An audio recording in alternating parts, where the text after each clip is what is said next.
What is some advice you'd give a young girl watching you and dreaming of playing golf? I think that my advice is twofold. One is never forget why you love the game, and you should always, play for the love of it and have fun. And then, just never give up. Golf can be really tough sometimes. Yeah. It's sort of like, I think it's a good metaphor for life. There's ups and downs, and you just have to remember, why you love the sport, and just not give up if it's something that you really want to do. Fearless SC presents My Name Is. Bonnie-Jill Laflin here with Hello, My Name Is, and I'm so excited for our first episode because when you think of what we're trying to accomplish here on the show, it's to show the women that are inspiring, that are empowering, and women in sports and who are the pioneers. And joining me today is Lucy Lee, a golf phenom who made headlines as the youngest qualifier in the U.S. Women's Open history at just 11 years old. Now one of the rising stars on the LPGA tour, and she's proving that her age is just a number when it comes to her talent, grit, and determination. Lucy, thank you so much for joining me. Thank you so much for having me. I'm really honored to be here. I appreciate the introduction. No, it's incredible. I mean, when you think about the history you made at age 11, I mean, you're still a kid. I mean, how do you think being in that spotlight so young with your mindset now as a pro, how were you able to undergo that pressure? Yeah, I mean, honestly, when I look back, I'm really sort of impressed by how I handled it at that age. Sometimes I'm like, I wish I had a little bit more of that carefree mindset nowadays. I think in the moment, I didn't really sort of realize how big the moment was. Yeah. And when you think about going back, is there anything that you might have changed or your outlook looking back on that time when you were 11 years old? No, I think I had a really good mindset. I was really in the moment. And me and my family did a really good job of, making sure that I was still a kid and doing what I loved. And so I think that definitely sort of helped me preserve my love for the game and just, the ability to have fun and enjoy what I was doing without sort of putting too much pressure on myself. Right. When you speak about your parents, they've been a big support system for you. Speak on how that has helped you through your career. Yeah, definitely. Me and my family were all really close, and they've always encouraged me to do what I love, if that's golf or school or anything else. So I think that was really, really great. And they've just always instilled that in me. And so, it's really great to have their support through everything I do. Yeah. So I read that you actually were a diver at 4 years old, but what drew you to golf the first time you picked up a golf club? What was it about it that made you want to make this a career? Yeah. So my brother played, but he sort of just played for fun, and I'm really close with my brother. So I sort of just tagged along with him. And I think he was maybe playing a tournament or something, and I just started playing. And I was pretty good right away. So I just, really liked it because I don't know, I like being good at things. Right. And it kind of threw me that you were a diver. Was that something that you loved as well, but decided that golf was where you wanted to put all your time and passion into? Yeah. So I was too young to be a diver. Ever since I was a kid, I've really loved water. So I've never really had a fear of water.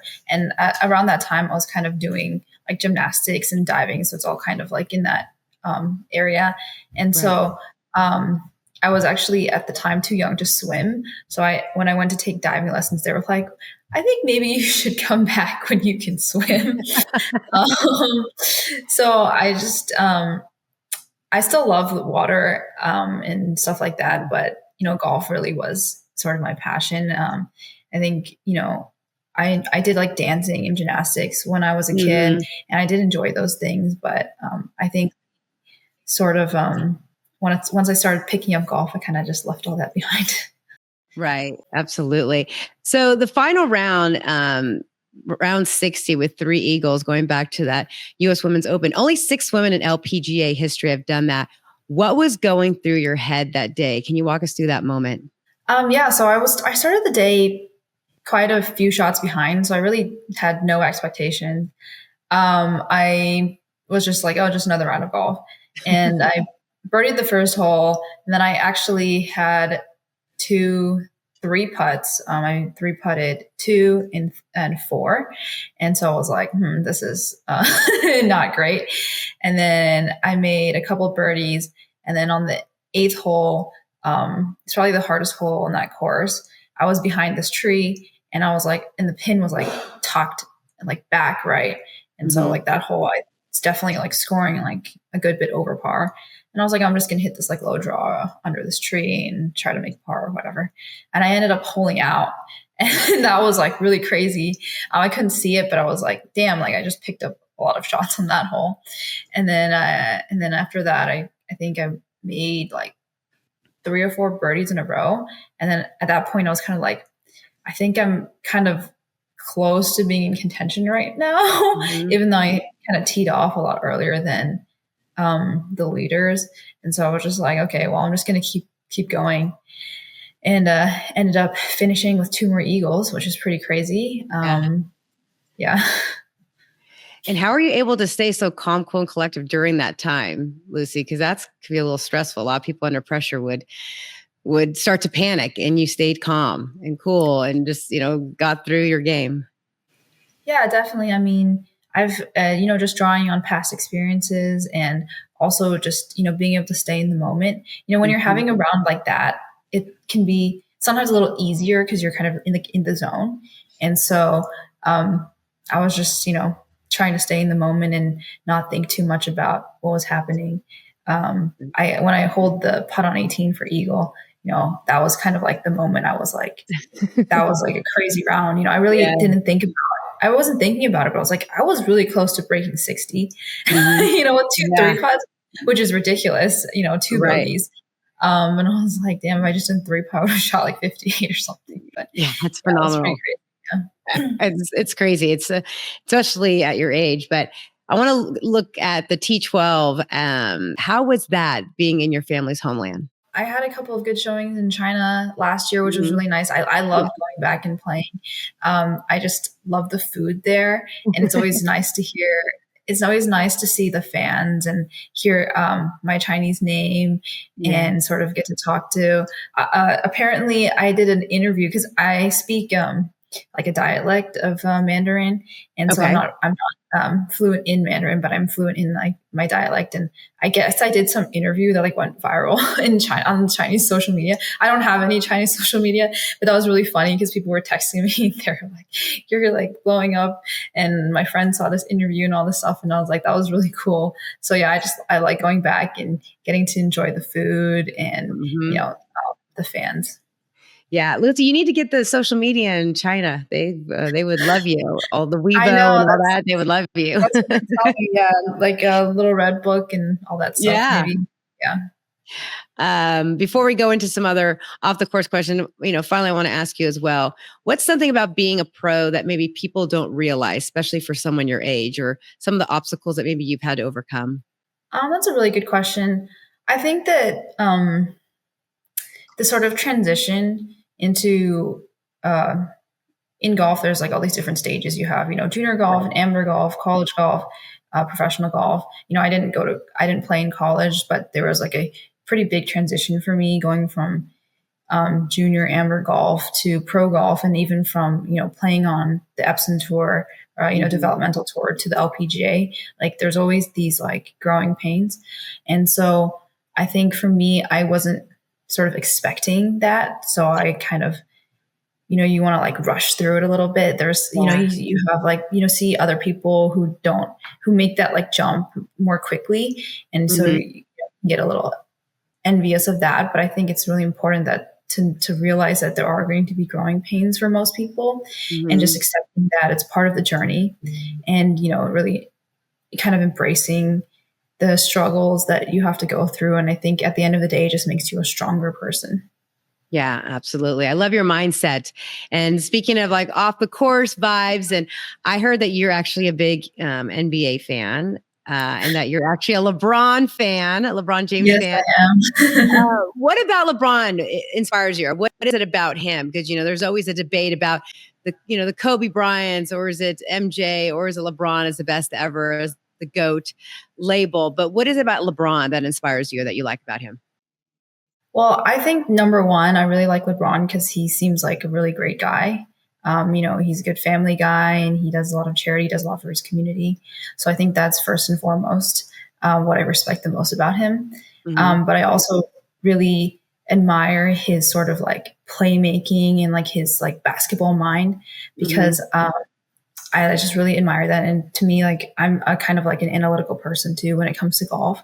And so sort of I really admire his like memory, his ability to make plays and things like that. I think that's really sort of underrated. We always talk about like the physical, talent that everyone has, but I think that probably one of his greatest assets is his basketball mind.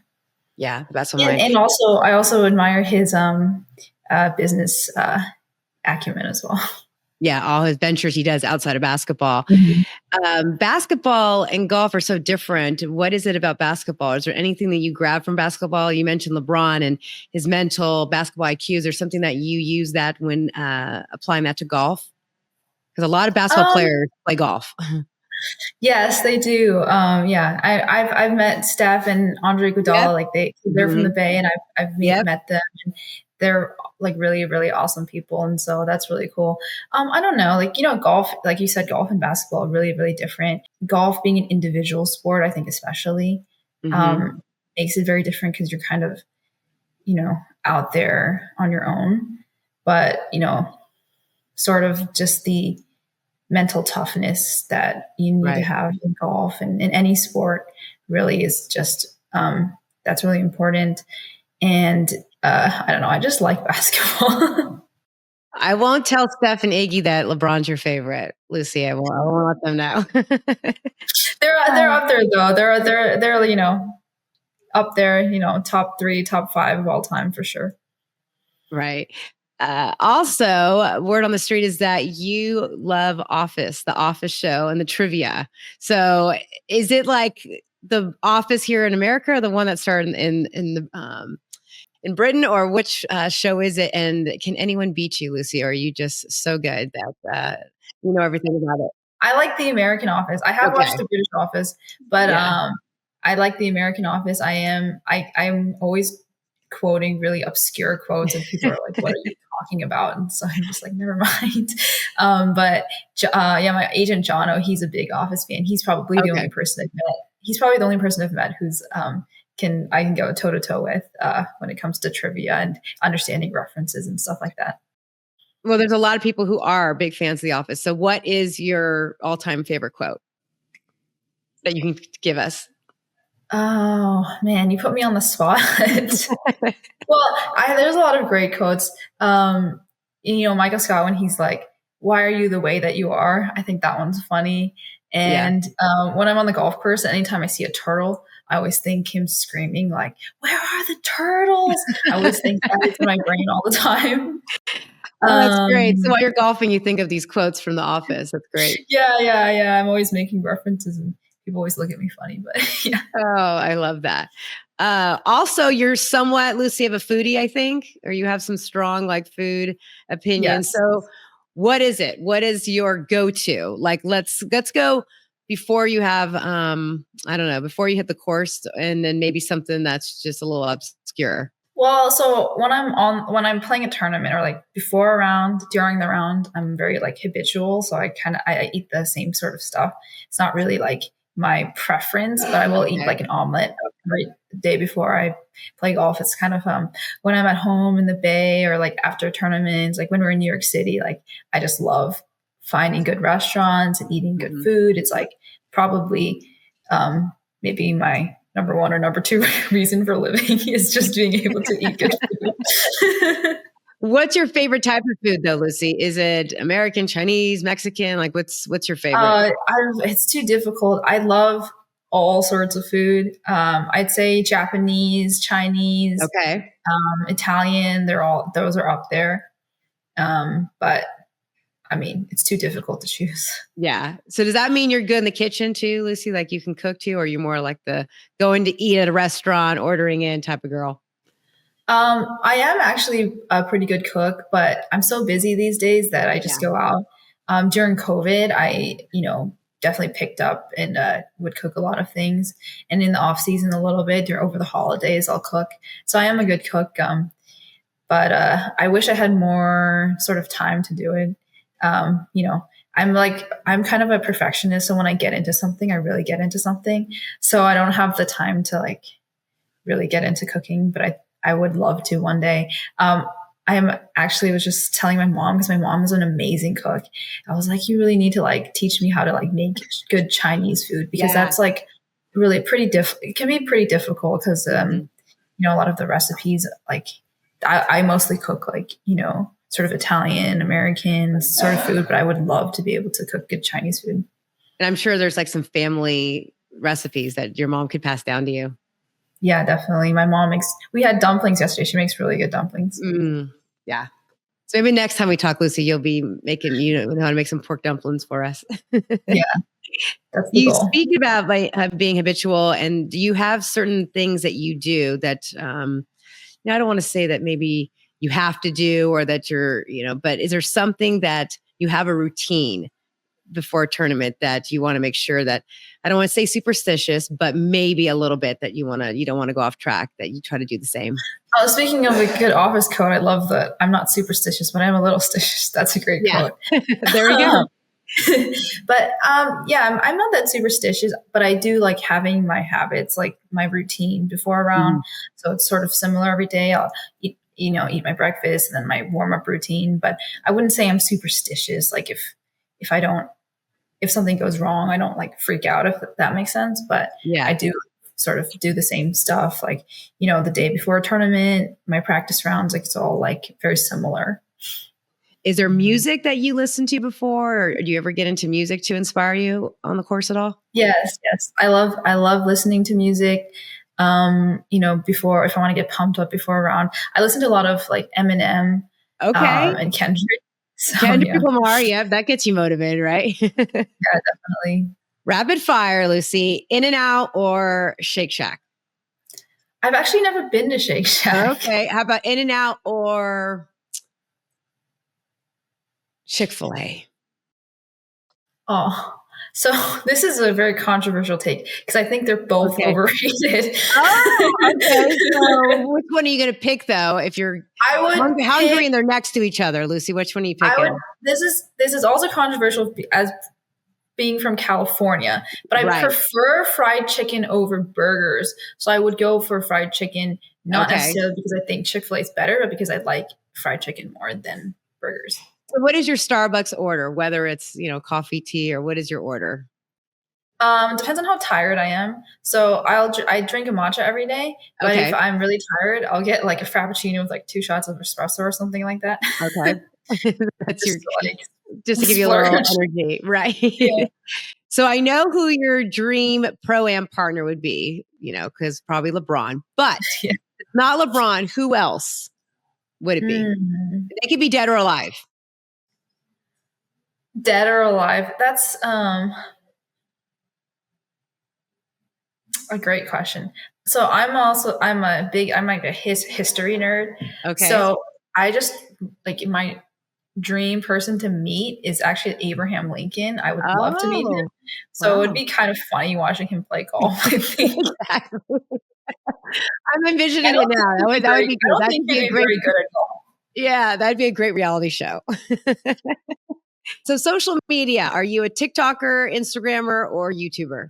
Probably spend a lot of time on YouTube watching videos, but I also do spend a lot of time on Instagram. I don't have TikTok because I don't want to get sucked into like the algorithm. I don't want to be like spend all my time on my phone because already I've spent too much time on Instagram already. But I love like animal videos. Like my feed is all like animal or you're like me. Videos. That's me, Lucy. It's all comedy, like animal cute. Funny videos. Yeah, it's just animal videos and food videos, and that's it. And I'm like, this is great. Like, that's perfect. Oh, I love that. Speaking of that, what's your spirit animal? Oh, So I love pandas. Like there's like 20 panda things in my room. I have these panda slippers. So they're my spirit animal in the sense that I would love to be like a panda, but I'm probably actually very different from a panda. But I'm sure you're not clumsy, like falling all over like they do. Yeah, I'm like, it'd be so nice to like just not have a care in the world because I'm like, yeah, just eat bamboo every day and just lay on your back. And just relax. Like that'd be so nice. I love that. One more with this rapid fire. If you weren't playing golf, what would you be doing right now? I don't know. I guess I would be just out of school, so maybe either doing more school or doing something in tech or finance. Okay.